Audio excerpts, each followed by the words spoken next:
스가랴 14장에서 큰 5번 오버 여호와께 경배, 1번 연 천하 만민이 여호와께 경배하라. 오늘은 2번 작은 2번 경배의 결과 모든 것이 거룩하여 해짐에 대한 말씀을 보겠습니다. 지난번에 다 읽었는데 이제 20절 말씀 한번 읽어보시죠. 20절 그날에는 말 방울에까지 여호와께 성결이라 기록될 것이라. 여기 있는 말씀은 이제 그런 의미죠. 말 방울까지 여호와께 성결. 그럼 여호와께 성결이라고 쓴 데가 어디가 있어요? 제사장의 이 앞에. 그렇죠. 제사장 한 사람만 썼던 거야. 근데 이것이 말 방울까지도 여호와께 성결로 쓴다는 거야. 여러분, 말 방울은 그냥 방울 소리만 나면 됐지. 뭐 여호와 무슨 상관이 있고 하나님과 무슨 관계가 있냐 이렇게 볼 때는 그게 아무것도 아닌데, 근데 왜 거기다가 여호와께 성결을 썼을까? 쓰게 될 것인가? 그것은 모든 거 하나하나가 다 거룩해진다는 얘기죠.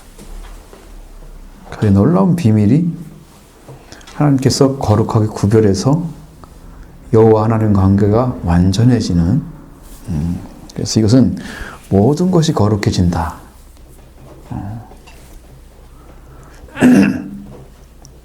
사실 여러분들이 이제 신앙으로 돌아와서 믿음으로 세워졌을 때 여러분의 생각과 행동이나 이런 사고방식이나 여러분의 가치관들이 거룩한 걸 중심으로 사고를 하고 있는지를 찾아보시면 내가 거룩성을 쫓아가고 있는지 아닌지를 알 수가 있어요. 진짜 거룩해져 가고 있는지를. 내가 구별된 삶으로 하나님을 생각하고 하나님을 바라보면서 하나님의 기쁨이 되기 위해서, 물론 이건 의식하는 것보다도 더 중요한 성령으로 인지돼서 성령으로 이렇게 지각이 되고 인지가 돼서 그것을 하나님께서 우리를 바라보고 계시니까 우리가 그런 삶을 살아드려야지. 이렇게 삶을 내가 살아간다면 나는 지금 거룩성을 입어가고 있는 거란 말이에요. 근데 그것이 여러분의 삶의 모든 부분까지 다 그렇게 되고 있다면 여러분 지금 하나님께서 여러분을 거룩하게 구별해 놓은 자리를 찾아서 삶으로 지금 살아가고 있는 거죠. 말방울까지 다 그렇게 해야 된단 말이죠. 근데 그렇게 한다는 것이 지금 한다는 의미가 아니죠. 여기도 보면 제사장들의 집이 가구나 그러면 여호와의 전에 딸린 방들 이런 것들이 거룩해지는 거죠. 또 그들이 사용하는 보통 마실 수 있는 분은 잔들이 제단 앞에 주발처럼 될 것인데 그것이 제물의 피를 받아들 때나, 제물의 피를 받는 이유를 아시죠? 성전에 아니면 번제지하는 제단에 가서 피를 뿌리려고 할 때 받아들여야 되잖아요. 그런 그릇이 필요하겠죠. 피를 받아들은 주발처럼 성물을 위한 술과 기름을 바치는데 사용되는 것들이 인데요. 그들이 자기에게 하나님께서 명령해 내리신 거, 신탁이라는 말씀 드렸잖아요. 이 신학 용어라고 말씀드렸죠. 신탁, 하나님께서 우리에게 의탁해서 이렇게 내려주신 거, 신탁에서 하나님께서 이제 이렇게 허락하셔서 하게 하신 그런 것을 사용할 때는 사용하던 그릇들이 하나님께 영광을 위하여 경건하게 사용될 것이다.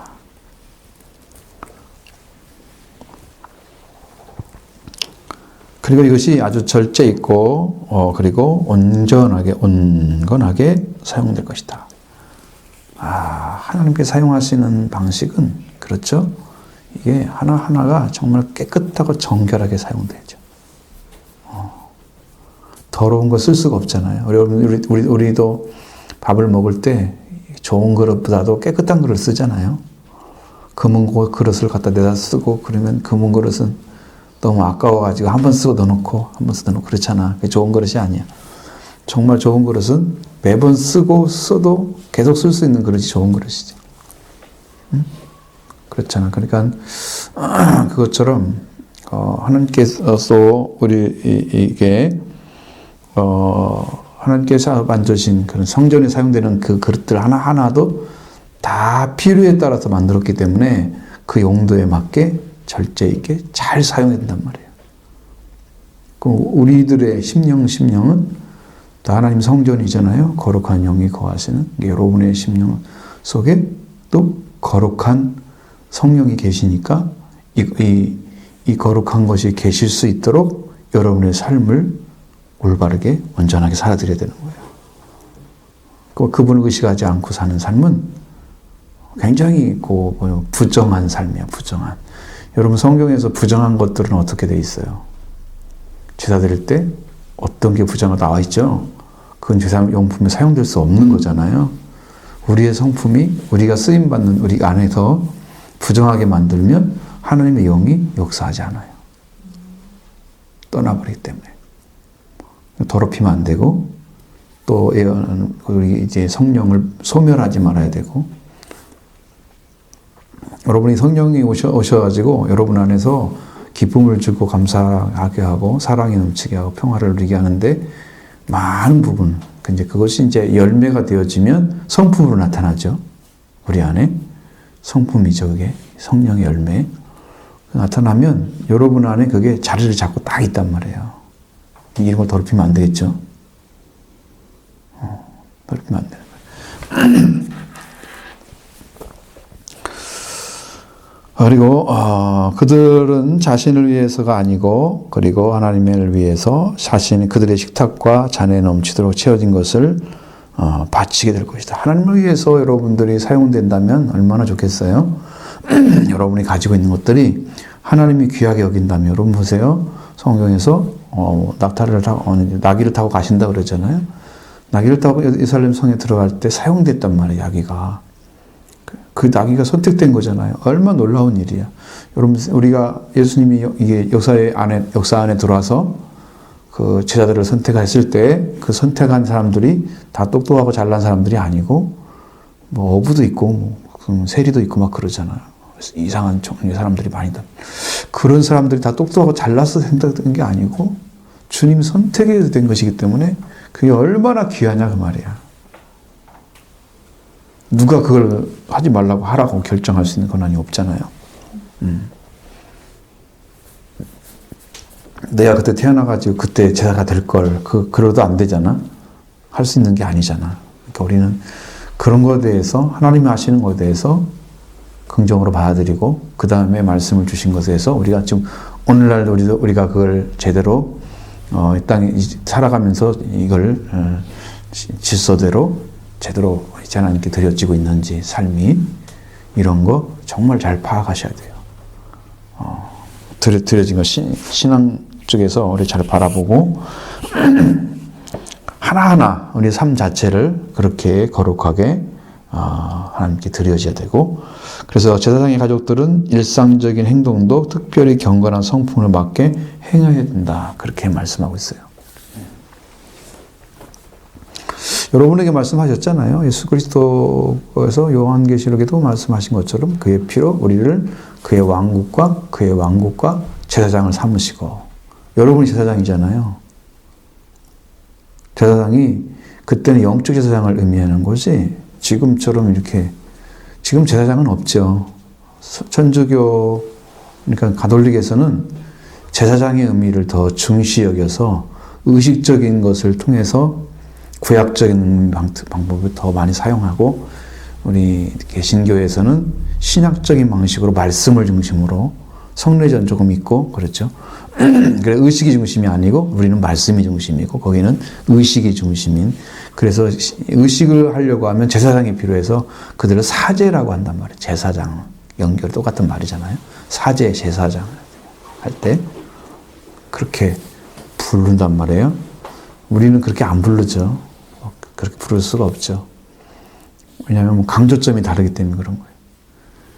뭐가 좋다 안 좋다 이런 것보다도 제일 중요한 포인트는 그 예배를 통해서 구원이 이루어지느냐, 하나님의 영광이 임하고 그 구원이 그 가운데 이루어지느냐, 성도들에게 거기가 포인트가 돼야 돼.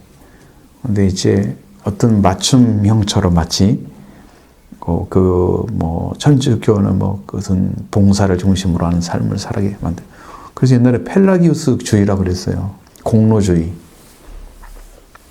내가 열심히 이 땅에 살면 살 만큼 하나님 나한테 바라봐 주시니까 내가 구원이 이루어져 간다는 것처럼 나도 생각을 하는 거지. 우리는 공로주의가 아니죠. 은혜 중심이잖아요. 성경이 전부 그렇게 얘기한 것처럼 하나님에 의해서 예수를 통해서 은혜잖아요. 그러니까 그것이 이루어지느냐 이게 이제 더 중요한 포인트가 돼야 되지. 뭐 가톨릭이 나으냐, 개신교가 나으냐 이렇게 말을 하면 안 되는 거. 그건 별 의미가 없어요. 왜냐하면 하나님이 구원을 다 해야 되기 때문에 거기에 필요한 요소들이 여러분에게 주어져서 여러분의 구원의 길을 걸어가는 게 더 축복이지. 뭐 어떻게 예배가 좋고 뭐 좋고 안 좋고 이런 것은 얘기하면 안 돼. 별로 의미 없는 거예요. 하나님을 받으시냐 안 받으시냐가 더 중요한 거지. 그죠? 응? 집례가 되고 있느냐 이것보다 더 중요한 것은 하나님 받으시느냐. 그래서 여러분의 삶도 제사적인 성품처럼 이렇게 변화된 삶으로 특별한 그런 경건의 성품에 맞게 내 삶도 살아져야 된다는 말이야. 그것은 여러분 내가 이렇게 살아야지 이렇게 생각해서 사는 것들은 틀림없이 실수하고 잘 넘어져. 그때 그 궤도에 올라간 삶은 안 넘어져. 그 궤도에 올라가 있는 삶들은 안 넘어져. 그러니까 영적인 위치에 쭉 올라가 있으면 그 일은 안 넘어져. 근데 이렇게 아니고 조금 올라간 사람들은 넘어져. 자기 의지가 너무 강하니까 의지가 반영이 되는 거죠.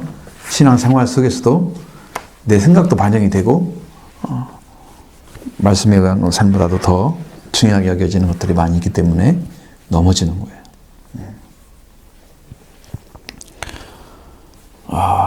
자, 예전에는 보통 생각할 때는 이건 거룩한 것이 아니야. 이것은 속된 거야. 더러운 거야. 이건 부패한 것이고 부정한 것이야. 이렇게 생각했던 것들이 이제 와서는 거룩하게 된다는 의미입니다. 말의 방울까지 여호와께 성결이라고 기록될 것이다. 여러분 거기까지 기록하려면 나머지 다 모든 것들이 거룩해져 있어야 거기까지 기록하겠죠. 응? 그거 다른 거 안 해놓고 거기다만 기록하겠어요. 의미가 없는 일이지. 응? 의미가 없는 일이지. 분명한 그때는 그렇게 된다는 거죠. 그렇게 거룩하게 된다. 자, 그래서 이것은 이제 구약적인 표현입니다. 그렇게 기록될 것이다. 그것보다 더 중요한 것은 그런 표현하는 방식보다도 그 내용이 그렇게 된다는 거예요. 주님께 재림하실 재림 이후에는 모든 것이 다 거룩하게 하게 된다는 거예요. 예수님 오신 다음에는요, 더러운 것이 없어져요. 이 땅에 부정한 것이 없어져요. 완전히 예수 그리스도에 인해서 그가 가져온 하나님의 그 완전하신 성결하심, 완전한 거룩함, 그걸 가지고 오시기 때문에 거기에 들어가지 않다 거룩한 자가 아니면 못 들어가는 거죠. 완전한 거야, 이제. 완전을 말하는 거고, 그래서 그 시대에는 실제로서는 구약적인 성전 제도나 제사 제도가 없는 거죠. 근데 여기에서 그거 없는 것을 다 표현해낼 수가 없으니까 여기 있는 것으로 지금 표현을 해놓은 거잖아. 그 정도밖에는 말을 못하지. 그건 주님 와셔서 하셔야 할 일일 뿐이지 우리가 이렇다 할 수 있는 게 없잖아요. 그 내용을 다 알 수가 없기 때문에. 그렇죠? 그래서 제사를 드릴 필요가 없어요. 그때는. 예수님 오시면. 그래서 계시록 21장 22절의 말씀에 또 우리한테 말씀하시는 것들을 보시면 좀 참고가 될 거예요. 그냥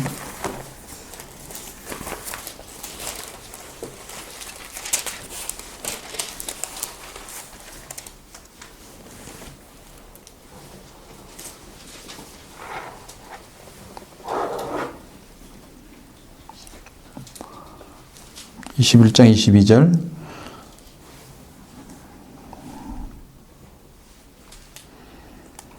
여기 보면 성 안에는 내가 성전을 보지 못하였으니 이는 주 하나님 곧 전능하신 어린 양이 그 성전이십니다. 여러분 하나님이 얼마나 크신가를 모르겠죠. 근데 성전이 필요가 없는데 그들이 이미 성전 안에 들어가 있는 거야. 하나님 안에 들어가 있는 삶이 하나님이 성전이고 어린 양이 성전인 거지. 하나님의 크심이 어떤가를 지금 얘기해 주는 거예요. 근데 이건 하나님이 성전이기 때문에 성전이 필요가 없단 말이에요. 성전의 제사가 필요가 없는 거죠. 왜? 제사가 끝난 사람들, 그리스도인에서 이미 속죄와 부활이 다 이루어지고 성전이 다 완성된 사람들, 하나님으로 인해서 그런 사람만 그 천국에 들어가서 성전인 하나님과 함께 살아가는데, 성전 안에 이미 들어갔는데 이 땅에 성전이 왜 필요해요? 그죠? 필요가 없는 거죠. 그런 차이가 분명히 있다는 거예요. 베드로전서 1장 16절에 보면 거기에 이제 딱 이렇게 한 말씀 하시죠. 내가 거룩하니 너희도 거룩하라.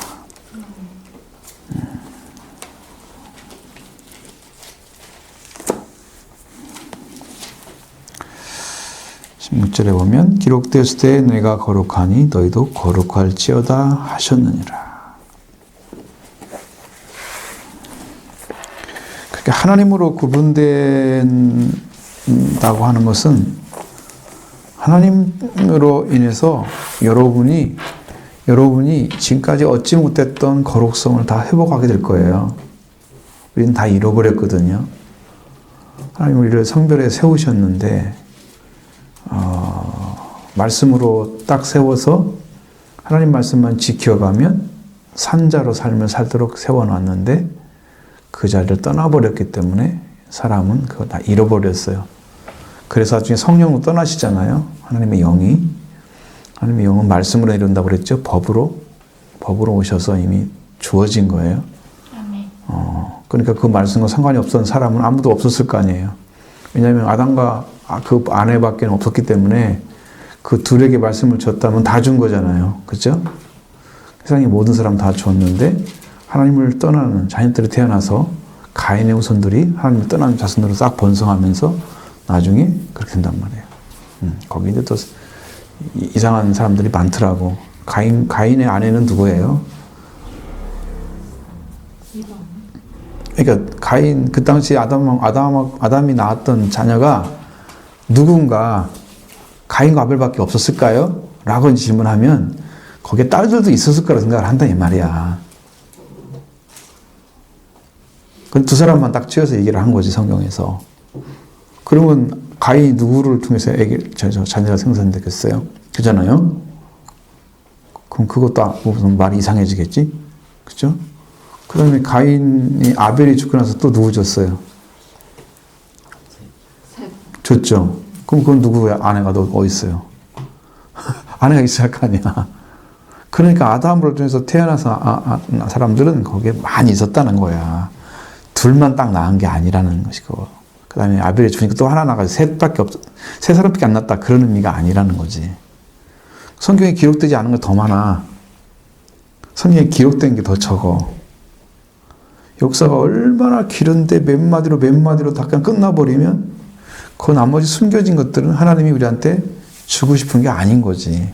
필요가 없는 거지. 그리고 구원의 관계도 없고 또 어떤 신앙적인 부분을 여러분이 제시할 부분이 없기 때문에 그걸 안 주는 거야. 그럼 우리는 전부 다 그걸 좀 시킨 걸 더 중요시 여기하잖아. 그걸 좀 시키지 않은 것들도 파고든 사람들이 많아. 근데 저는 그걸 읽으면서 되게 많이 이렇게 좀 그러니까 혼란스러울까봐 내가 지금 그래서 지금 말을 해주는 거야. 그냥 지나가려다가. 그냥 가인의 후에도 제 자녀가 팍 번성을 했단 말이죠. 나중에. 그래서 이제 그들을 통해서 이제 타락의 결과가 오잖아요. 그럼 가인의 후손과 셋의 자손이 이렇게 번성이 달라져서 나중에 이제 이렇게 벌어지는 거죠. 읽어보면 하나님의 사랑과 믿지 않는 그 사람들이 나타나죠. 사람들이 이렇게 양쪽으로. 그래서 이제 가인의 후손 쪽에 가는 가능성이 분명하게 하나님을 떠났기 때문에 그래서 가인이 에덴의 동쪽으로 갔다. 그러니까 에덴의 동쪽. 동쪽이면 해가 뜨는 곳이잖아요. 사람은 해가 지는 곳으로 가는 거지 해가 뜨는 곳 가는 게 아니에요. 반대로 가고 있단 말이에요. 우리의 문명이 하나님이 해야 될 일을 사람이 하려고 쫓아가는 에덴의 동적이 되는 거지. 하나님이 할 일을 하게 해줘야 되는데 가인은 에덴의 동적에 갔어. 그래서 하나님과 관계가 없는 끊어진 삶을 살면서 그의 자손이 번성하고 에노선도 만들고 막 이러면서 번성이 막 일어나고 악기도 만들고 거기에 뭐 많은 게 나오잖아요. 그냥 그런 식으로 그 정도까지 막 문제가 심각하게 만들어졌던 그 문명 사회가 있었단 말이지, 그들만의. 우리가 창세기 공부하면서 다 공부한 거야, 이거.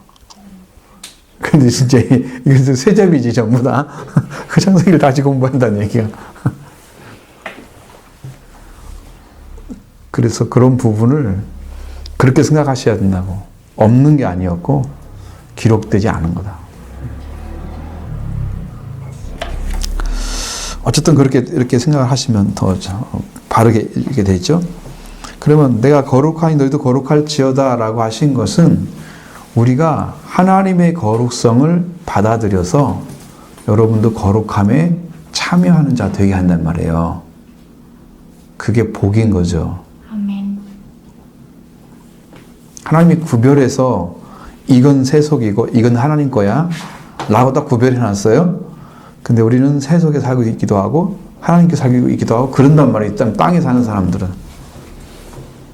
이게 지금 아마 영들이 더럽게 역사를 많이 하는 것 같아요. 지금 여기. 말씀이 잘 안 전해져요. 그리스도의 보혈이 필요해요. 지금. 보혈의 원세가. 계속 어지럽히고 있어요. 지금.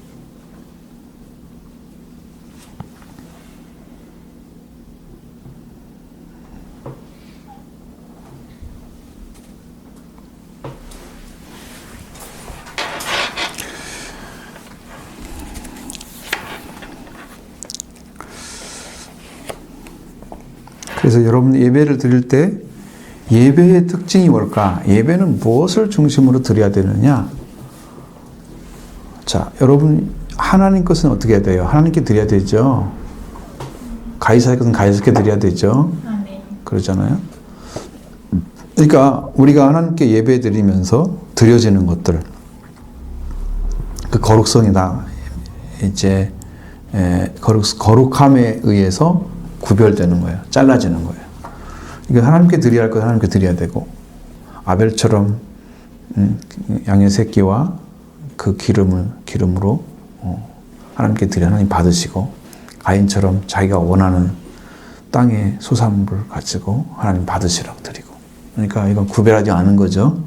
구별하지 않은 거 하나님이 안 받으시잖아요. 어차피 안 받으시는데 우리는 그걸 구별하지 않고 막 드리면 하나님이 응답하는, 하나님이 예배 가운데 임재하는 그런 복을 못 누린단 말이에요. 예배도 거룩성이 필요한 거죠. 드려질 때 구분되지 않은 것들을 막 갖다 드리면서 하나님 이것도 받으세요, 저것도 받으세요. 필요 없는, 세상에 필요 없는 것들 막 갖다 드리면서 기도를 하면서 이것도 해주세요, 이것도 해주세요, 막 이렇게 받아들이라고. 하나님께 막 그렇게 막 강요하는 그런 것들 얼마나 많아요.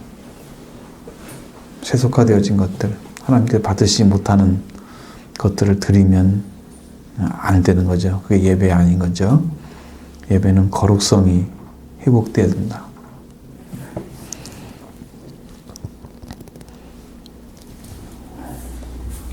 예배가 잘 드려졌을 때는 여러분의 마음이 딱 정리가 돼서 하나님을 어떻게 더 기쁘게 해드릴까? 라는 포커스 맞춰주잖아요. 거룩함이 최대로 지금 세워진 거예요. 말씀이 이렇게 딱 와서 나를 이렇게 세워진 거야. 이쪽이야. 이렇게 가야 돼. 라고 세워준 거야. 그게 거룩성이 역사한 거죠. 그게 최대의 축복인 거야. 그걸 가지고 되면. 그래서 계속해서 말씀 예배를 드리면서 그걸 계속 찾아내면, 하나님께서 이 말씀 찾아지면 여러분은 그 축복을 계속 누리게 되는 거지. 그게 복을 받은 거야, 그게요. 그래서 이 거룩하신 하나님을 바라보면서 그분을 닮아가면은 자연히 거룩해지는 거야. 근데 자, 우리 쪽에서 하나님을 열심히 찾아가는데 하나님이 우리한테 오지 않으시면 내가 뭘 잘못했기 때문에 안 올까요? 자, 여러분이 하나님, 나도 거룩해지고 싶어요. 하나님과 같이. 그래서 하나님이 거룩하니, 내가 거룩하니 너도 거룩하라 그랬는데, 그는 나와 어떤 관계이기 때문에 거룩하라고 하는 거야. 그분이 왜 그분을 닮게 만들게 하고 싶을까? 왜 그럴까? 왜 거룩하라고 말씀하시고, 그 거룩성을 닮아가려면 어떻게 돼야 될까?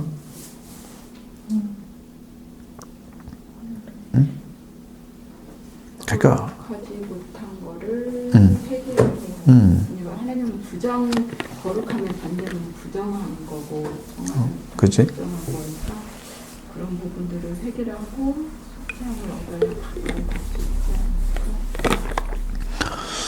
그러니까 이게 지금 여러분도 이제 예를 들어서 이 재물을 가졌어. 그러면 그 재물을 성별할 때 어떻게 해요? 제사장이 어떻게 하죠? 재물을 먼저 이렇게 뭐 전룩바리가 있는지 그런 것을 다 갈아내죠. 그러면 흠이 없는 거 가졌어 이제. 그리고 1년 된 거 가져와라 그러면 1년 된 걸 가져와야 돼. 그렇게 하고 그 다음에 또 구별할 게 뭐예요?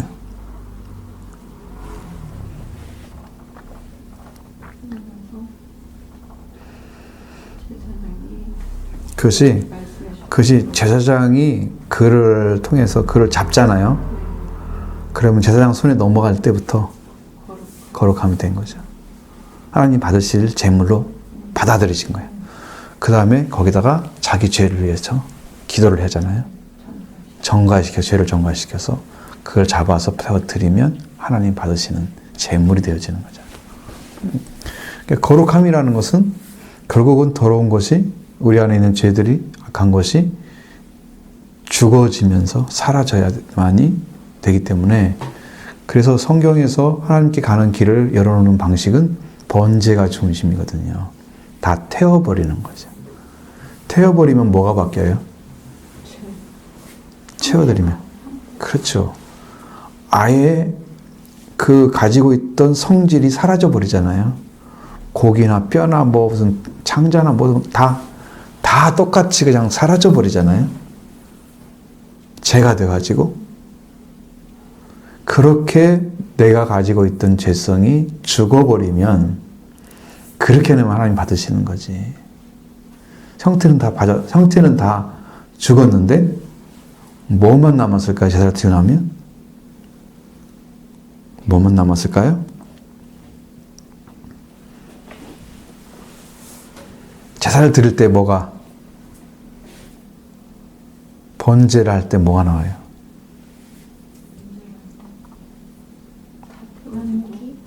그렇지. 올라가잖아. 흠양하라고. 연기가 영원히 남지. 내가 드려진 거잖아.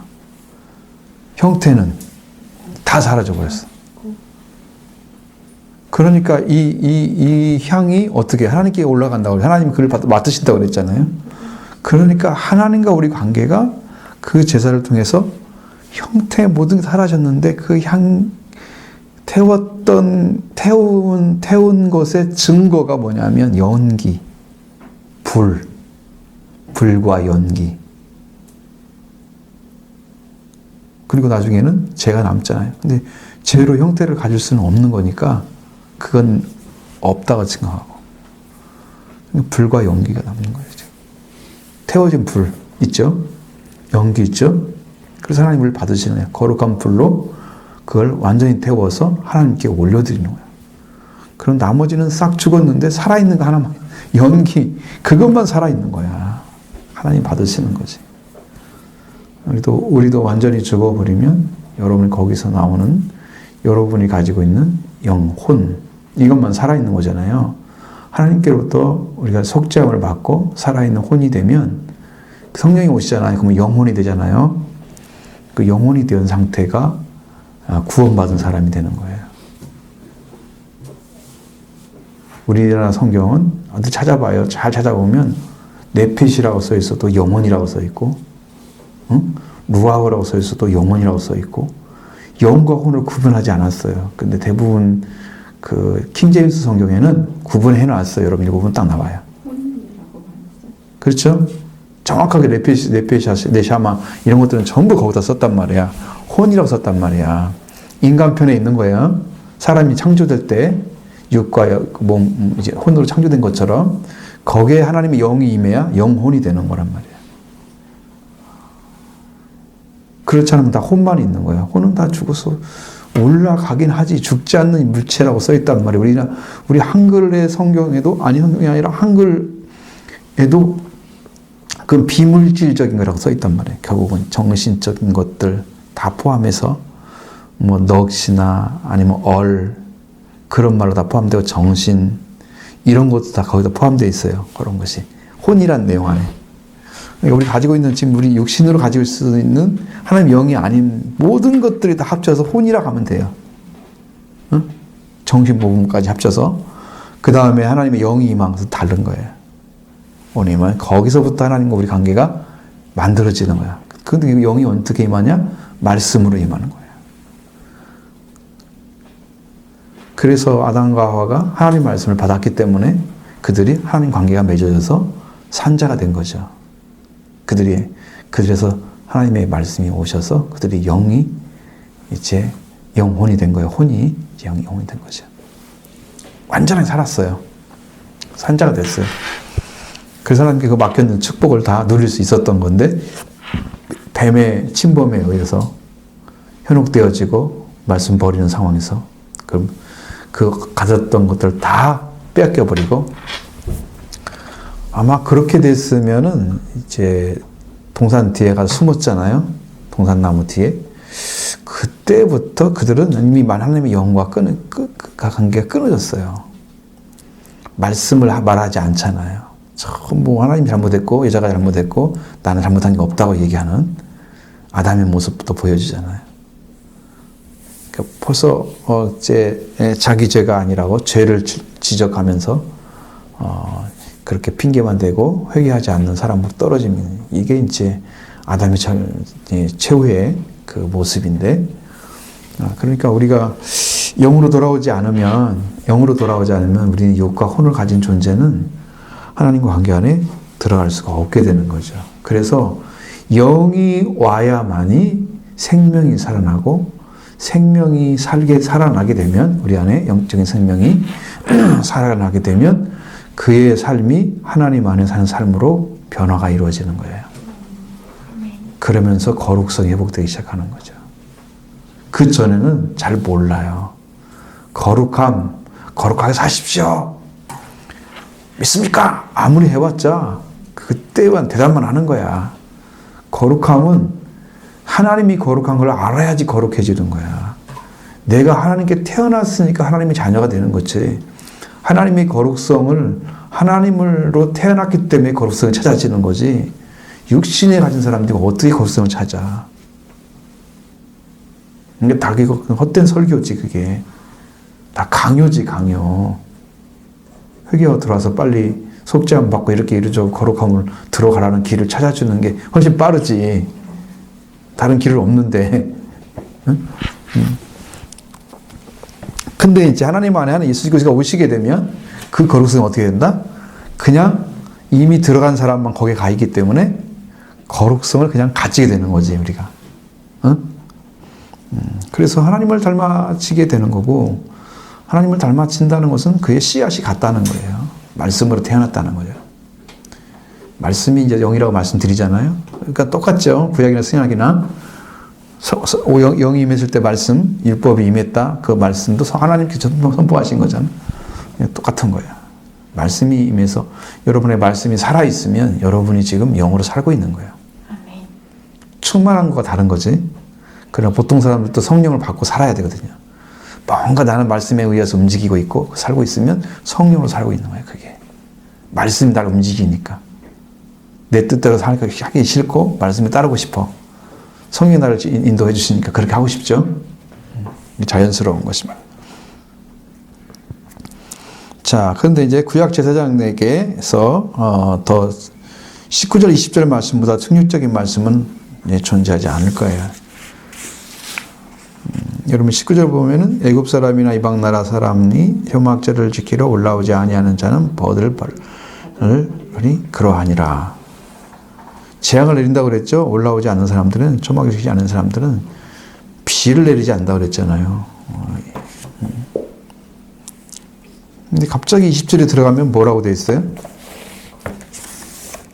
그날에는 말 방울에까지 여호와께 성결이라 기록될 것이라 여호와의 전에 있는 모든 솥이 제단 앞 주발과 다름이 없을 것이니. 여러분 이게 다 쓰이는 것이지만 제단 앞에 주발은 거룩하게 구별돼서 쓰는 것들이잖아요. 근데 그거와 다름없이 정말 하나님께 거룩하게 쓰임 받게 되는 그렇게까지 된다는 것처럼 그래서 거룩한 것과 부정한 것 사이에는 구별이 없이 없어질 때가 올 것이다. 왜? 다 거룩해졌기 때문에 구별할 필요가 없게 된단 말이에요. 아니 더러운 것도 괜찮고 거룩한 것도 괜찮고 이렇게 되는 게 아니고 다 거룩해졌기 때문에 구별할 필요가 없어진다는 거예요. 그게 예수 그리스도 재림할 때 나타나는 거예요.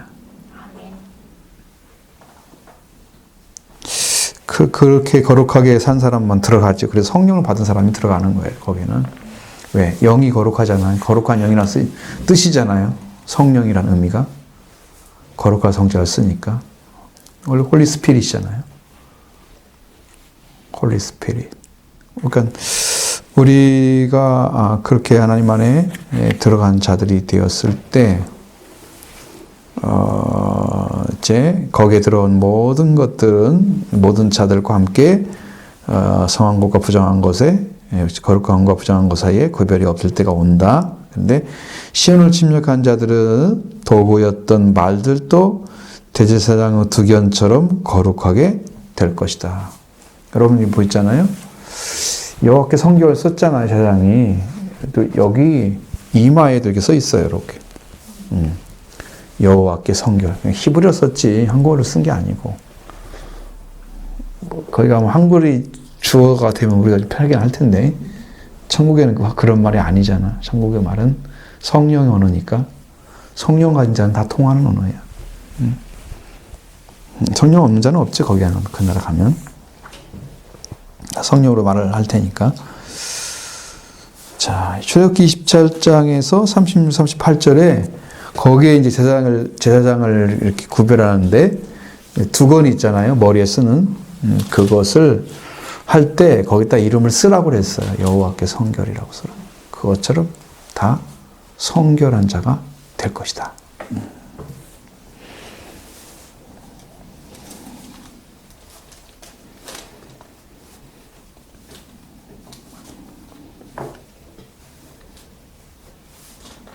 그리고 삶는 그릇들도 그러니까 더러워서 삶아야 될 그런 그릇들 있잖아요. 그런 것들도 거룩한 성전 안에 있는 그런 거룩한 그릇들과 같아질 거다.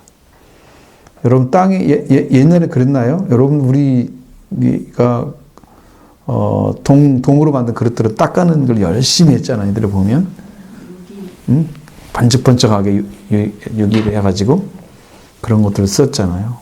그런 것들을 쓰죠. 또 그런 것들 말고도 여러분 그릇을 갖다 삶는 거 보셨어요?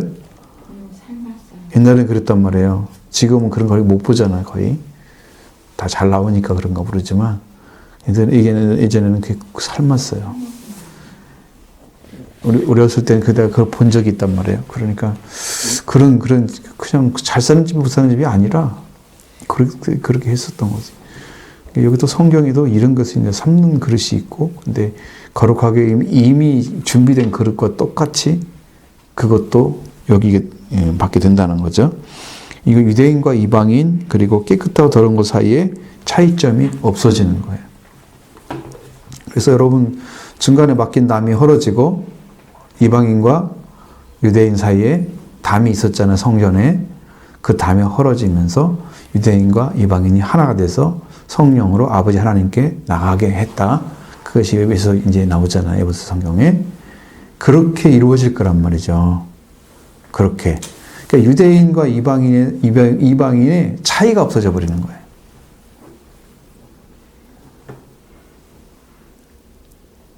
그러니까 이런 거죠. 여러분도 예수 그리스도가 우리의 첫 맏아들로 나오잖아요. 그 예수님이 우리한테 맏아들이라는 것을 드러내시기 위해서 뭘 한 것이 없단 말이에요. 유대인들처럼 뭐 자기 자랑하고 이런 거 없잖아요. 우리는 선민이야. 너희는 짐승과 같은 존재야. 이렇게 하지 않으시잖아요. 이게 우리들도 거룩한 씨앗으로 구별됐으면 여러분들이 그러한 일을 해주러 가야 되는 거야. 그러니까 유대인들이 해야 될 일은 뭐냐면 이 땅에 하나님의 구원을 나타내는데 필요한 민족으로 사용되는 거지. 그래서 이게 성경에도 보면 출애굽기에서 이스라엘 민족을 제사장 나라고 얘기했단 말이에요. 하나님께 올려드리는 모든 인류를 하나님께 올려드리는 민족으로 선택을 한 거야. 그러니까 그들은 자기들이 선민의식 가지면 안 되는 거야. 우리만 이렇고 너희는 아니다. 여러분들 믿는 사람 중에서 나는 이미 구원받았어 그러면 나는 구원받은 사람이야. 자기만 자랑하면 안 되는 거야. 네가 구원받았으면 구원받은 사람을 위해서 지금 있는 거지 네가. 너를 혼자 구원시키려고 하나님께 너만 구원시킨 게 아니지. 바울을 왜 세웠어? 베드로를 왜 세웠어? 자기 구원받으라고만 세웠어? 베드로 혼자 구원받고 살면 됐지. 왜 복음을 전하러 다녀? 그렇게 힘들게.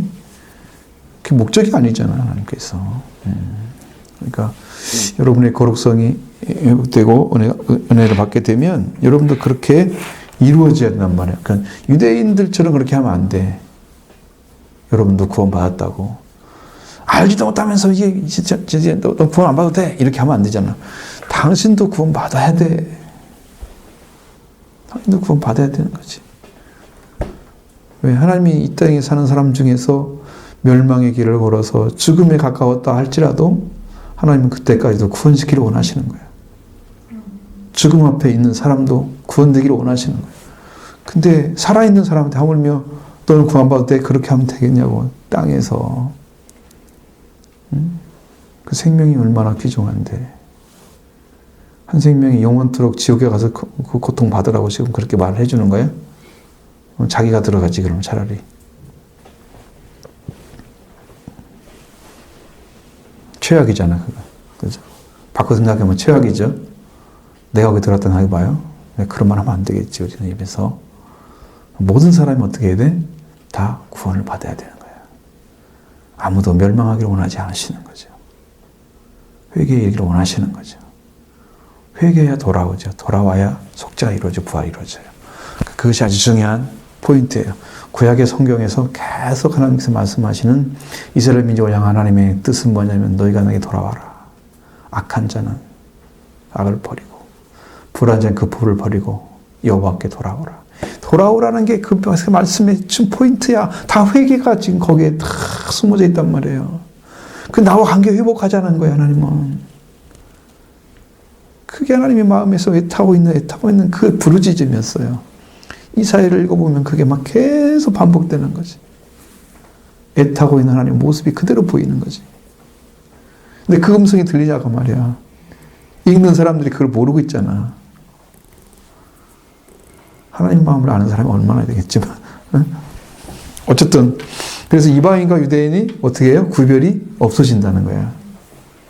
왜? 다 거룩함에 이룬 사람들이 들어왔기 때문에, 이루어져 들어왔기 때문에 그렇게 되는 거지. 그리고 더러운 것 사이에도 차이가 없어질, 깨끗하고 더러운 것 사이에도 차이가 없어질 거야. 더러운 것은 아예 들어올 수가 없어. 그냥 깨끗한 것만 들어왔어. 이미 구분됐는데 끝났어. 여기는 더 이상 나눌 수가 없는 거죠. 그래서 그리스도 안에서는 구별도 없는, 차별이 없다고 하잖아요. 구별이 없는 거죠. 너는 아니야. 너는 이방인이잖아. 이렇게 빼내지 않고. 유대인이잖아. 너는 참이네. 이렇게 하지 않는단 말이에요. 누구나 헬라인이나 이방인 똑같이. 헬라인, 유대인, 자유자, 종, 그렇죠? 상관없어요.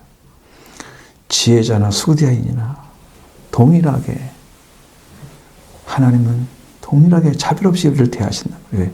그 안에 들어가니까 차별할 필요가 없어졌어. 구별할 필요가 없어졌어. 왜? 한 분 예수 그리스도로 속죄만 받은 사람들이 동일하게 거룩함을 선택하고 받으신 거잖아. 그러니 구별할 필요가 없어진 거야. 그러니까 이런 사랑을 가지고 우리가 나눠야 되는 거지.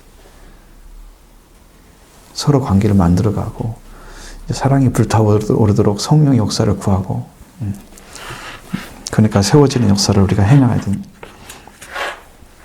이게 인종이나 국적이 아니고 사람이 하나님의 왕 그리고 만군의 주로 경배하는가, 그게 중요한 거다는 거죠. 뭐 인종이 어떠니까, 뭐 국적이 어떠니까.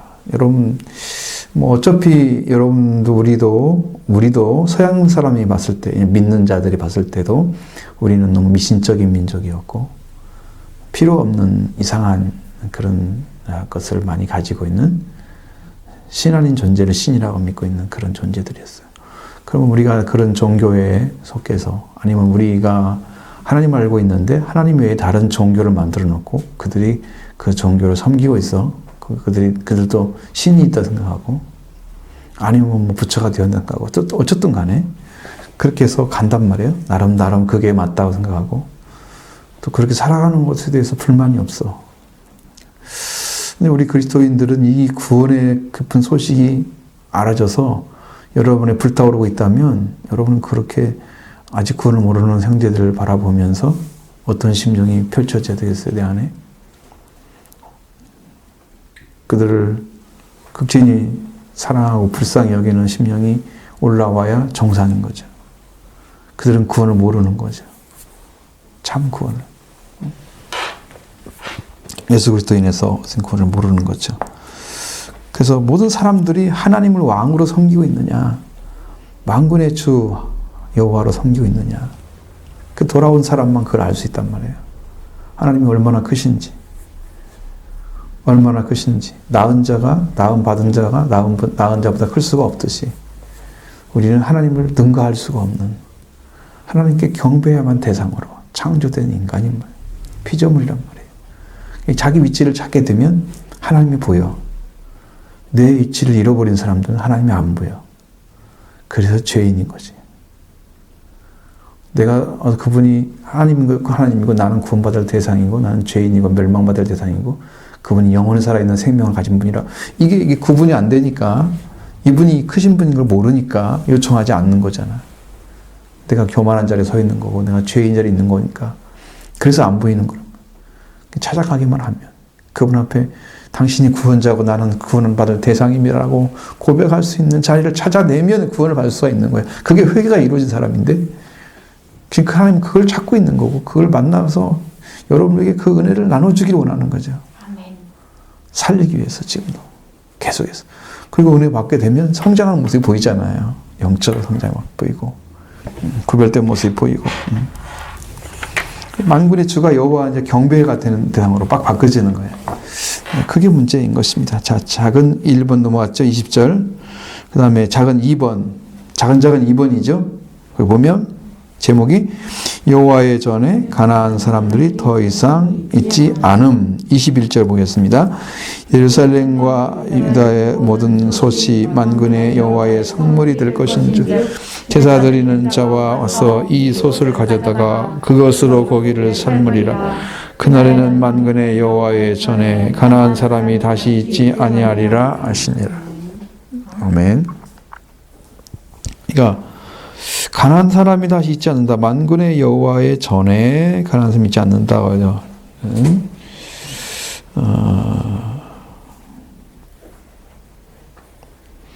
아마 이제 이런 생각을 하는 거예요. 그 사람들은 여러분 그 상업에 눈이 뜬 사람들 있잖아요. 장사꾼들이죠. 가나안 사람들을 장사꾼으로 보는 거예요.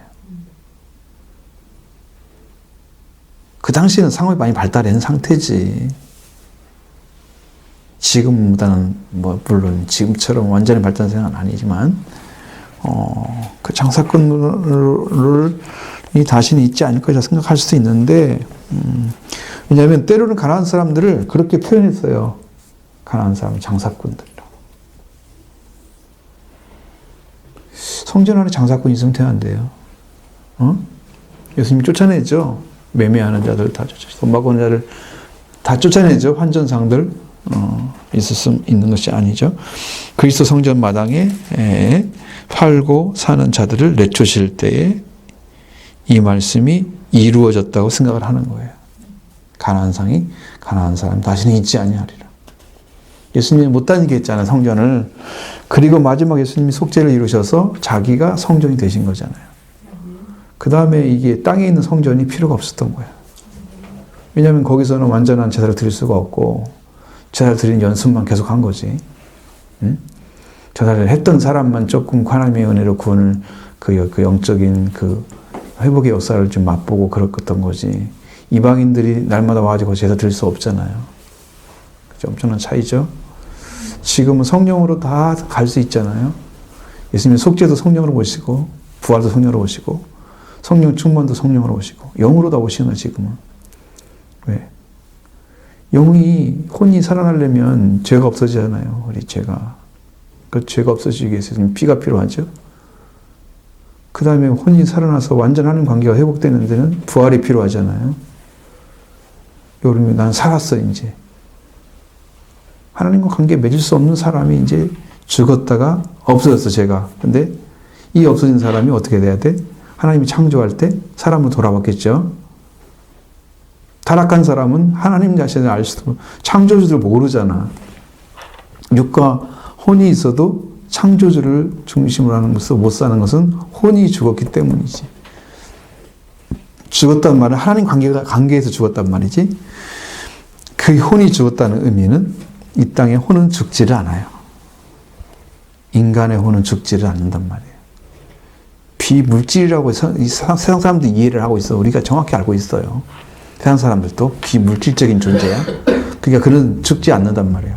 그 죽지 않는 혼이 살려고 하면 하나님의 영이 와야, 말씀이 와야 되는데, 말씀이 오려면 속죄가 필요하잖아. 부활이 필요하잖아. 그 다음에 하나님의 영이 오시는 거예요.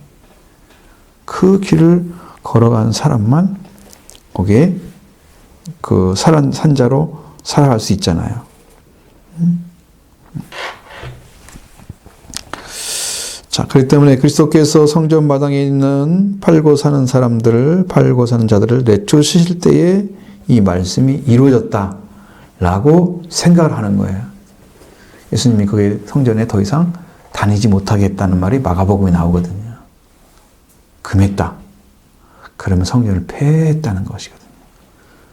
그 성전의 의미가 사라진 거예요. 왜?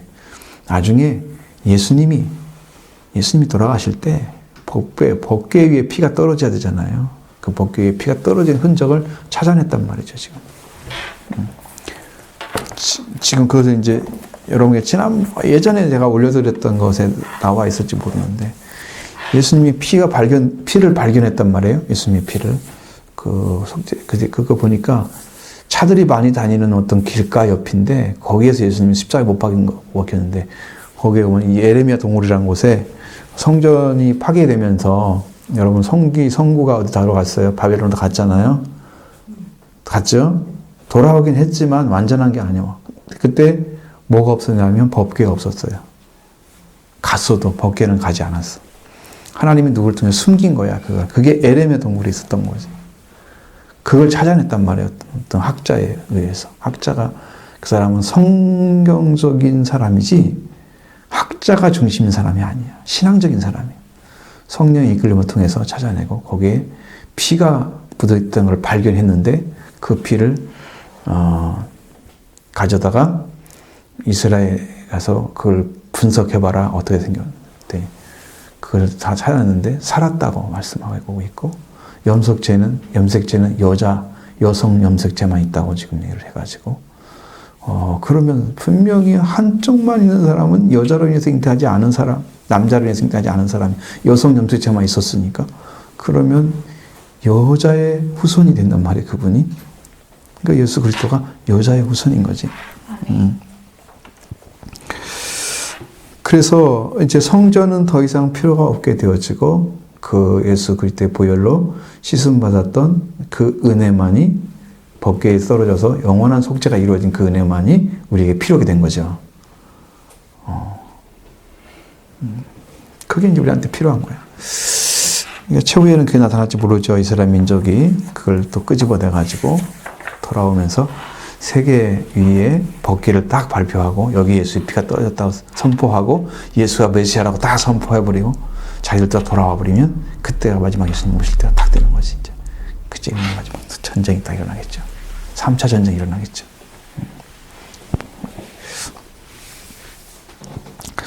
가나안 사람과 나그네와 상위 이방인이었던 자들, 이제 이방인이었지만 가나안 사람과 나그네와 이방인이었지만 또 그들도 여호와의 전으로 들어갈 것이다. 그러나 이미 가나안 사람들이 아니라고 할 수 있는 거죠.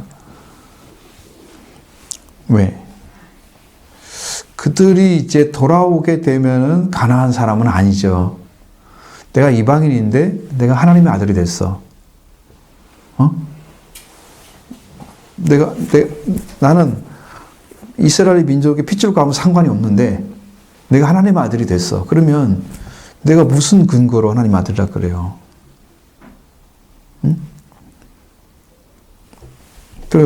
그렇게 해서 하나님이 나를 인정해 줬어. 속죄를 다 주시고. 그러면 내가 하나님의 아들이 됐는데 나를 갖다가 너는 한국 사람이 이방인이야. 너는 구원받을 수 없어. 이렇게 할 수 있는 게 아니잖아요. 그와 똑같은 거지. 모든 민족이 가나안 사람이 일지라도 들어와 있으면 그 안에 들어있으면 나그네일지라도 같이 살게 되면 이방인일지라도 똑같이 그의 백성으로 취급받는 거죠. 그래서 이미 가나안 사람이 아니라고 할 수 있는 거죠. 가나안 사람이지만 그래서 그들은 자신 안에 가나안 사람의 마음과 성품 하나도 가지고 있지 않는다는 거죠. 장사꾼 성품 가지지 않는다는 거죠. 오로지 거룩하게 성별되게 사는 삶을 중심으로 살아가는 사람이 되는 거예요. 그게 변화된 사람의 모습이에요. 또 복음 시대의 비록 백성들의 거룩한 그릇에 대해서 점점 무관심하게 될 수 있지만 그러나 그들은 교회의 교율에 매우 엄격하고 특별한 교리에 속한 것이 흘러 들어오지 않도록 각별히 조심하면서 또 이스라엘 사람과 가나안 사람 사이에 귀한 천한 것을 구분하는 것을 나타낼 수도 있다. 그러니까 여러분 이게 지금 해석을 몇 가지를 지금 해주는 거야. 아시겠죠? 하나만 얘기한 게 아니고 지금 여기서 말하는 것은 백성들이 이제 여러분 이게 은혜를 받고 좀 시대는 그렇지만 계속 교회가 이어지면서 그 후대 세대가 또 주축이 되었을 때는 그들은 그 거룩성에 관심을 안 가질 수도 있어요. 그러니까 부흥이 온 때에는 막 이렇게 잘 올라가다가 부흥의 시대가 깨지고 지금 부흥제가 1907년에 지금 일어났으면 1000년, 100년이 훨씬 넘어갔잖아요. 이것이 이제 흘러가면서 이제 점점 교회가 세속화된단 말이에요. 깨지고 있단 말이에요. 그 관계가 100년 훨씬 넘어가면서 이런 것처럼 그렇게 무관심하게 될 수 있어요. 그래서 교회가 그런 것을 가지고 어떻게 해요? 그렇게 잘못되는 방법을 그렇게 잘못되는 것을 놔둘 수가 없으니까 규율을 엄격하게 만들어 지키게 해. 이거 하지 마. 그러면 뭐가 되냐면 옛날에 우리나라 보수교단들이 했던 막 주의를 어떻게 지켜야 되고 막 이런 것도 만들어 가지고 사람들을 엄격하게 만들어. 이게 잘못된 규례가 만들어져 갖고 그것이 그 안에 들어올 수 있지 않도록 조심해야 된다. 특별히 조심해야 된다. 그 조심하는 그 대상이 뭐냐면 가나안이란 말이에요. 그 사람들이. 가나안 사람이 있지 않게 해야 된다 이 말이죠. 이스라엘 사람과 가나안 사람 사이에 귀한 것과 천한 것 사이에 구분한다는 거예요. 구분. 들어오지 못하도록 하지만 그 가나안 사람들과 이스라엘 사람이 다른 것처럼 그렇게도 생각을 한다는데 이게 참 너무 복잡해. 앞에서 하나만 기억하시면 좋을 것 같아요. 장사꾼. 한 번 더 공부할 때 되면 좀 더 세심하게 될 건데 여기 좀 더 많은 분들이 앉아 있어야 돼. 그래야지 이게 되지. 그럼 만군의 여호와의 집에 부정한 것이 들어오지 못하리라 하는 것은 하늘의 예루살렘에 이르기까지 결코 완성되지 않을 것입니다. 왜냐? 왜 그래요? 거룩한 것이 거룩한 곳에만 있지 않을 것이고 이 땅에 거룩하지 못한 것이 거룩한 곳에 서게 될 것이고 뒷박질 될 거예요. 항상 이스라엘 민족은 이방 민족과 관계에서 얼마나 침범받는 그런 대상이 됐어요. 이스라엘이란 나라, 예루살렘, 그 성전 같은 것들이 전부 그들이 침범하고 싶어하는 가장 좋은 그 대상이었단 말이에요. 왜냐하면 하나님께 대한 것들을 침범하고자 하는 게 인간의 목적이 돼요. 하나님을 대항하는 거지. 그런 세력으로. 그리고 부정한 것이 성전에 들어올 수 없다? 그것은 이 땅에서 우리가 하나님 나라에 갈 때까지는 이루어지지 않단 말이에요. 이루어지지 않아. 우리가 하늘 예루살렘에 이룰 때까지는 결코 완성되지 않을 거야. 그래서 이것은 마지막 때에는 그 전에는 그리스도께서 그의 나라에서 모든 부정한 걸 쫓아내시고 알곡과 거짓 가라지를 완전히 영구히 구별해 내게 되면 그때가 될 거예요. 그 전까지는 이게 완성될 수가 없어요. 이 땅에서는. 이 땅에서는 키즈를 계속 하는 예수님이 하고 계신다, 지금도. 여러분, 키즈를 하실 때 키질이 되어지는 상황들 여러분 아세요? 한 번 키질하면 어떤 일이 벌어져요? 쭉정이를 날아가고 안쪽으로 안쪽으로 계속 들어오죠. 그럼 여러분의 생활이 점점 안쪽으로 들어와요. 하나님 안쪽으로 들어와요. 밖으로 나가는지 보시면 돼요. 나의 삶이 하나님께 계속 들어가고 있는지 아니면 세상에서 하나님과 점점 멀어지는지 보면 알아요. 지금 쭉정이로 구별되고 있는가? 알고로 구별되고 있는가를 알 수 있어요. 하나님 지금 예수님이 캐지를 하고 있어요. 계속해서. 그리고 나중엔 다 모아지면 이제 끝을 내는 거지. 하루하루 삶이 여러분 그걸 결정지어요. 하루하루 삶이. 내가 더 하루만큼 거룩해졌나? 하루만큼 더 영적으로 성장했나? 하루만큼 생명이 더 풍성해졌나? 아무런 변화가 없다. 그러면 이제 그건 죽은 거지. 죽은 것만 변화가 없는 거잖아. 쇠퇴하는 거지, 그건.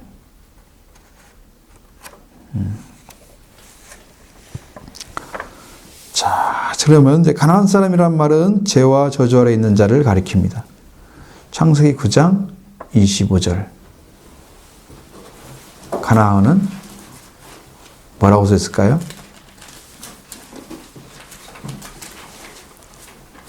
저주를 받아 그의 형제의 그렇죠? 종들의 종이 되리라. 그렇죠? 형제들의 종의 종이 된다고 그랬죠? 저주받았죠? 가나안 사람 말 자체가 저주, 죄와 저주 아래 있는 사람을 가리킨단 말이에요. 그러니까 레위기 18장 24절. 여러분 성경에 거기는 안 나오죠? 여러분의 개조에 나오나요? 이게 성경 구절이 안 나오죠? 그러면 이 성경을 좀 다 받아 쓰고 한 2개 남았으니까 그 다음에 찾아볼까요? 자, 창세기 9장 25절 봐주셨죠? 레위기 18장 24. 신명기 7장 2절 신 7, 2 9, 4 신명기니까 그냥 9, 4 9장 4절 거기에 나온단 말이에요. 그 사람들에 대해서 거기에 가난한 사람에 대한 사람에 대한 이야기가 나온단 말이에요. 진짜 바닥이 따뜻하네. 졸음이 다 달아났지. 따뜻해지니까, 발이 따뜻해지니까. 추우면 졸리고, 너무 또 더워도 졸리는데, 덥지는 않고 따뜻하고 좋으니까. 한번 보시죠. 레위기 18장 24절. 뭐라고 써 있어요? 너희는 이 모든 일로 스스로를 더럽히지 말라. 내가 너희 앞에서 쫓아내는 족속들이 이 모든 일로 말미암아 더러워졌고. 더러워진다고 그래. 쫓아내는 자들이 누구예요? 가나안 족속, 브리스, 헤이 족속 다 나오잖아요. 그런 사람들이에요. 그들이 부정한 자들이야. 일단 저주받은 자들이야. 죄 아래 있어. 그러니까 신명기 7장 2절이나 9장 4절에도 그런 말씀이 들어있단 말이에요. 이 사람들은 혈통적으로 가나안 사람의 이름이 아니고 이제 여러분 가나안 사람이 된 것은 혈통적인 부분도 있어요. 여러분이 이제 이스라엘 사람들이 유대인이라고 했을 때 유대인은 이제 이스라엘 사람이라고 안 하잖아요.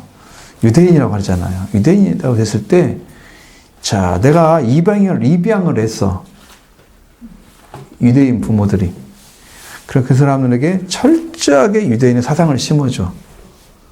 그러면 유대인이 돼요. 인정을 받아요. 꼭 혈통만이 아니야. 그래서 유대인들이 아주 다양해요. 아프리카에 있는 사람 중에서 유대인 혈통이 있어요. 라틴 아메리카도 있단 말이에요. 너무 많이 흩어져가지고. 그런 사람도 유대인을 안 할 수 있나요? 뭐, 아니에요. 할 수 있는 게 너무 많아요. 폭이 넓어요. 그러니까 우리도 마음으로 가난한 사람인가 아닌가를 봐야 되는 거죠. 마음으로. 내 삶이 하나님과 구분하지 않고 죄와 그런 저주 아래에 들어있는 삶을 살아가고 있는 사람인지, 이게 이제 가난한 사람이 되는 거죠.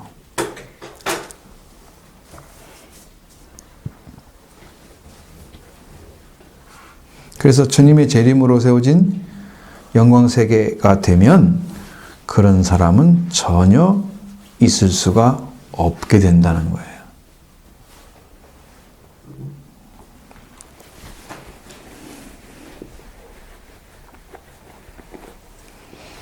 왜? 완전히 이제 천국에 들어가는 영적인 하나님 나라에 들어가는 자리가 찾아지기 때문입니다. 자, 그래서 천국이 영광으로 완성될 때를 예언한 말씀이 바로 이거예요. 다시는 이제 가난한 사람 구분이 안 돼. 없어지는. 그리고 믿음이 있는 주석가들은 일치하게 주장하는 사람들이 너무 많아. 뭐 카일이나 델리치, 독일 사람들이 많네.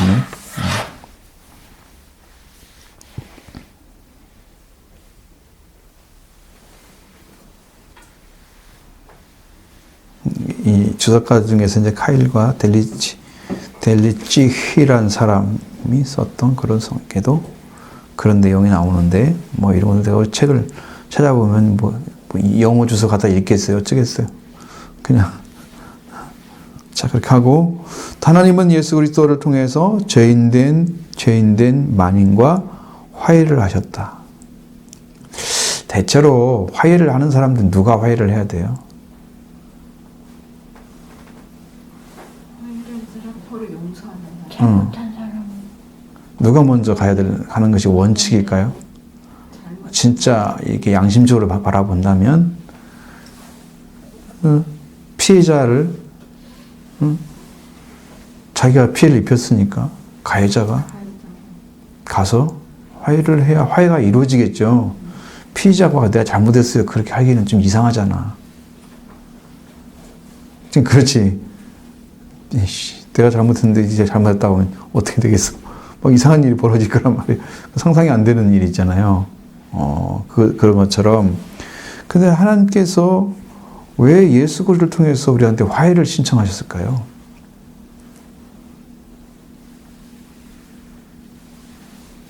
하나님이 화해를 하러 오셨어요, 이 땅에. 아들을 통해서. 성경에 그런 얘기가 많이 나오죠. 화목하라 말씀도 하시고, 내가 화해하기 위해서 왔다, 그렇게 말씀하시고.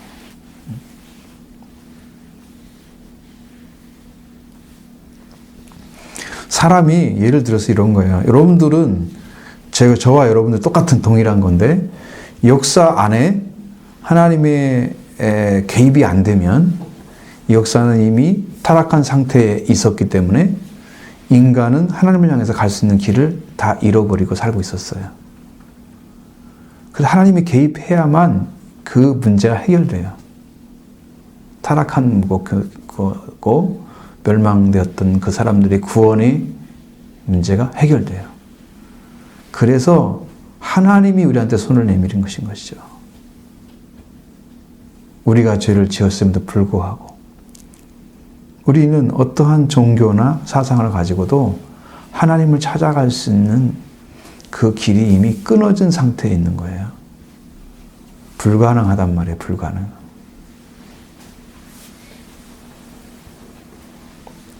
파서블이 아니라 임파서블. 불가능한 거죠. 완전히. 가능성이 100% 없는 거예요. 그러니까 우리가 하나님 앞에 나올 수 있는 어떠한 방법으로도 없기 때문에 우리를 아신 하나님, 멸망받은 자를 아신 하나님, 죽었음에도 불구하고 살리러 오신단 말이죠. 그래서 죄를 지은 인간한테 화해를 먼저 신청하시는 거예요. 우리 인간의 화해와 달라. 하나님 화해는. 그래서 인간의 문제와 인간이 하나님 관계가 회복되어지면 이 천지 만물, 우주 만물의 피조물과 하나님 관계도 회복이 되어진단 말이에요. 그런데 이 땅에 있는 인간이 하나 제대로 돌아올까 100% 못 돌아올 거 아니에요. 그런 게 이 땅을 파괴시킬 수밖에 없어요. 그 사람들 어디다 갖다 놔요? 이 땅에서 파괴시켜서 지옥으로 보내든 거 보내든 그렇게 할 수밖에 없는 거잖아요. 그렇기 때문에 이 땅의 파괴가 불가피한 거야. 그 죄인들을 다 없애야 되기 때문에 그렇지. 그걸 놔두고 어떻게 천국을 만들어? 안 되잖아요, 그게. 죄인들이 돌아가지고 만약 산다고 해봐. 얼마나 또 죄를 더 더럽혀 놓을 거야. 마귀가 인류를 타락시킨 것처럼 그들이 들어가 또 그런 짓 해놓을 거 아니야. 그러니까 죄인들은 들어갈 수 없게 만들기 위해서 파괴를 시켜야만 되는 거예요. 근데 피조물의 관계가 회복되어야 된다고 말씀하고 있어요. 로마서 8장 19절에. 응? 양죄된 우리들도 그거지. 피조물이 고대하는 바는 뭐예요? 피조물이 고대하는 바는 뭐가 이루어지는 거예요? 로마서 8장 19절.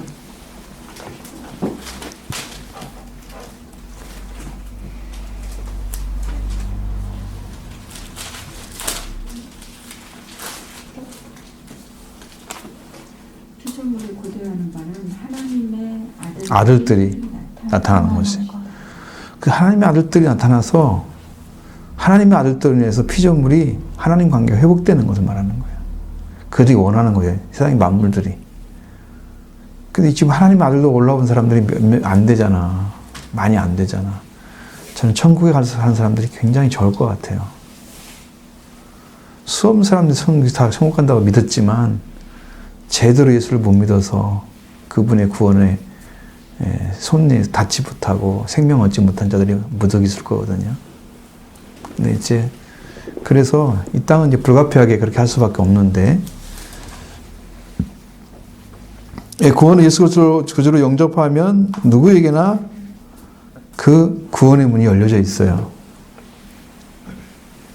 그러니까 여러분 이제 이렇게 보통 설교를 한단 말이에요.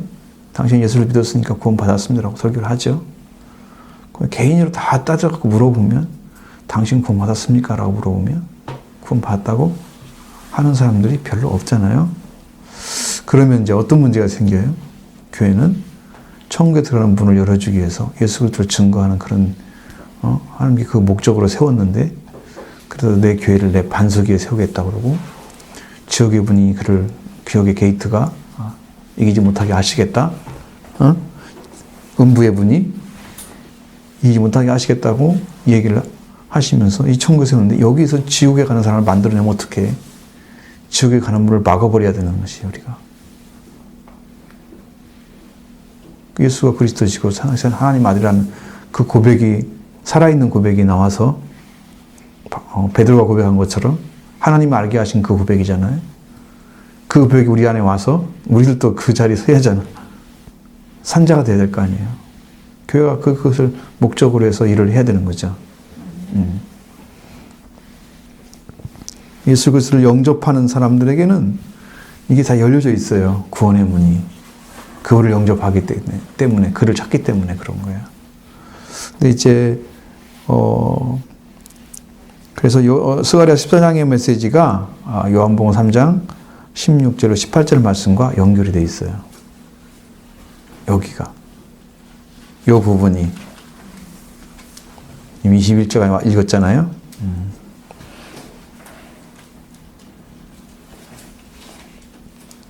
자, 요한복음 3장 16, 18절의 말씀은 하나님이 세상을 이처럼 사랑하사 독생자를 주셨으니 이는 그를 믿는 자마다 멸망하지 않고 영생을 얻게 하려 하심이라. 하나님이 그 아들을 세상에 보내신 것은 세상을 심판하려 하심이 아니요 그로 말미암아 세상의 구원을 얻게 하려 하심이라. 그를 믿는 자는 심판을 받지 아니할 것이요 믿지 아니하는 자는 하나님의 독생자의 이름을 믿지 아니하므로 벌써 심판을 받은 것이니라. 아멘. 그러니까 여러분 이것으로 결판이 나요. 결판이. 아들을 믿었느냐 안 믿었느냐. 하나님 보내신 아들을 믿었느냐 안 믿었느냐. 그걸로 결판이 나요. 무슨 얘기를 해도 아들이 내 안에 들어와 계셔야 돼. 그리스도라면 속죄가 이루어지고 하나님의 아들이 내 안에 사셔야 된다는 말이에요. 갈라디아 2장 20절에는 어떻게 되어 있어요? 그럼 내가 그리스도와 함께 십자가에 못 박혔나니 그런 적이 이제 내가 산 것이 아니에요. 내 것이 그리스도께서 내 안에 사신 것이라. 내가 육체 안에 하는 것은 나를 사랑하사 나를 위하여 자기 목숨을 버리신 하나님의 아들을 믿는 믿음 안에서 사는 것이라. 맨 처음에는 그리스도가 나오잖아요. 그 다음에 하나님의 아들이 같이 사시죠. 이게 완성된 구원의 자리란 말이에요.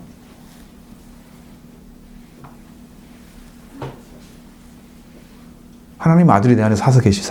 그래야 영생이 온 거지. 독생자를 믿어서 오신 거야. 이게 실체가 있는 거잖아, 그건. 하나님의 아들과 함께 살고 있잖아, 지금. 내가. 처음에는 그리스도는 십자가에 못 박혀서 속죄가 이루어져서 내가 죄 가운데 살지 않아. 아들이 와서 나를 다스리는 거야, 이제.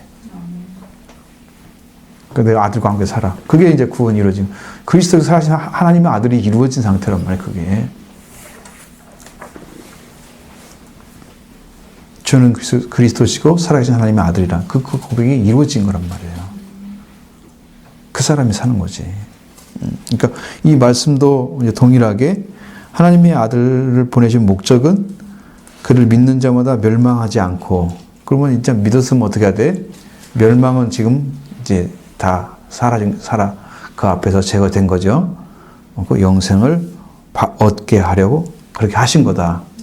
그랬으면 하나님이 그 아들을 보내신 것은 세상을 심판을 하신 것이 아니다. 목적이 먼저다. 뭐다? 그 목적이 세상의 구원을 받게 하려는 것이다. 그러나 구원을 시키러 오신 주님이 심판의 주도 되시는 이유가 뭐냐? 구원을 받지 않고 배척하는 자들에게 줄 수 있는 게 없어요. 그래서 심판을 하는 거예요. 구원의 주님이 심판주가 되시는 이유예요.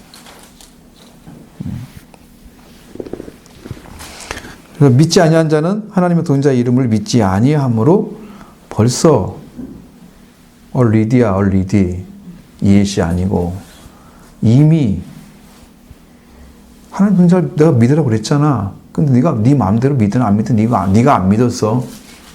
너는 이미 심판 받은 거야. 하나님 판결이 났어. 뭐라고? 너는 이미 죽었어. 라고 판결을 해놨어요. 내가 살으라고 보낸 애를 믿지 않았다는 때문에 너는 이미 죽은 거야. 판결을 났단 말이야. 심판이란 말은 판결을 났다 생각하면 돼요. 판결이 이미 끝나버린 거예요. 그러니 회개하고 돌아가지 않으면 어떻게 되겠어요? 이게 심각한 문제잖아요.